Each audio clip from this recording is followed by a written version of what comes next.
Good morning, leaders. Welcome to what I hope will be the first of a series of techniques and tips and tricks to help you live your most productive self. At Workstream Nonprofit, we are here to help organizations run effectively and efficiently. And in my opinion, that starts with your workload. How do you make sure that what you're doing on a daily basis is focused on what's truly important, what matters to you, and most of all, what's going to let you be the most productive with the least amount of chaos? So here we go. My tip of the day is that I want to focus my week um, with intention. So it's Monday. I'm sitting here in my office. I have so many things I need to do. I have my for profit, I have my nonprofit, I have my kids, I have lots of things going on. It can feel overwhelming and bombarding.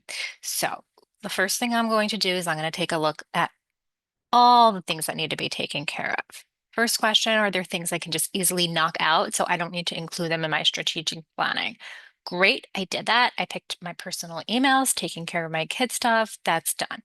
Now I'm left with all the things I need to get done. So what I'm going to do next is I'm going to take a look at what all those things are. If they're in my head, write them down. If you don't have some kind of task list, make a task list. You can use so many online free tools. It can be a Google Doc. I don't care what it is, as long as things are not living in your head, but they're actually written down. Once you know what things you need to get done this week, then there are a couple ways of doing it. The way I like to do it is to think about how much time do I want to dedicate to it, and then figure out a slot of when I want to work on it. So let's say I'm working on 5 client projects.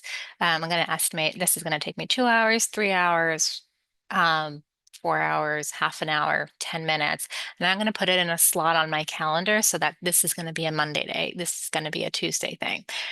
Sometimes instead I'll say, all right, today I'm going to work on my nonprofit. Today I'm going to work on my for-profit. Today I'm going to work on just taking care of all the emails and just things that have accumulated through the week. Once you have all the things that you need to do, you figured out about how much time you want to be dedicating to it, and then you have it on set days of the week, which days you want to be working on it. That's the beginning of what is my plan for the week. I know that by the end of the week, these are the things that I want to have accomplished. I know I can check them off as we go along.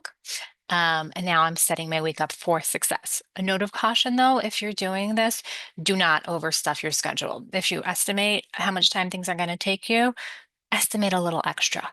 Give an hour or two of wiggle room. Things always come up. I call that squishy time. You'll hear that coming up often. So build that into your week schedule. Once you have dates for everything, you know what needs to happen. You built in time for extras. Just focus on knocking things out. And there, there you go. You've taken out the stress of needing to think every day, what do I need to do? You know what you have to accomplish by the end of the week. You'll be at the end of that checklist and feeling really happy with yourself. So I hope this tip helps you and good luck on your journey to productivity and effectiveness.